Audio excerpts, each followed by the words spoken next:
రామాయణంతో ముడిపడిన ప్రదేశాలలో సీతారాములు తిరుగాడిన పుణ్య ప్రదేశాలలో చిత్రకూటం ఒకటి. సీతారాములు తమ వనవాస కాలంలో ఎక్కువగా విడిది చేసిన ప్రదేశం ఇదేనని అంటారు. ఒకవైపు మందాకిని నది, మరోవైపు చిత్రకూట పర్వతం ఇక్కడి ప్రకృతి సౌందర్యాన్ని రెట్టింపు చేస్తాయి. సీతారాములు తాము పడిన కష్టాలన్నింటినీ మర్చిపోయి ఇక్కడ ఎంతో సంతోషంగా ఉండేవారని పురాణాలు చెబుతున్నాయి. ఈ ప్రాంతంలో రామ్ ఘాట్, సీతాకుండ్, హనుమాన్ ధార ఇక్కడ చూడదగిన వాటిలో ముఖ్యమైనవి. ఇక్కడ భక్తులు ఎక్కువగా సందర్శించుకునే మరో ప్రాంతం కూడా ఉంది. అదే స్ఫటిక శిల.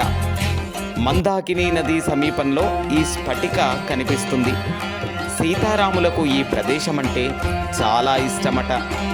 సీతారామ లక్ష్మణులు అనునిత్యం ఈ ప్రదేశానికి వచ్చి స్ఫటిక శిలపై కూర్చునేవారట. ఇక్కడి నుంచి చిత్రకూటమిలోని ప్రకృతి సౌందర్యం అద్భుతంగా కనిపిస్తుందని భక్తులు చెబుతూ ఉంటారు.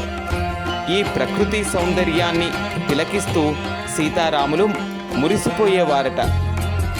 సీతారామ లక్ష్మణులు సంచరించిన ఈ ప్రాంతంలో వాళ్ళ పాదముద్రలు కూడా ఇప్పటికీ అక్కడ కనిపిస్తూ ఉంటాయి. అనిర్వచనీయమైన ఆధ్యాత్మిక భావాలను వెదజల్లుతూ ఉంటాయి.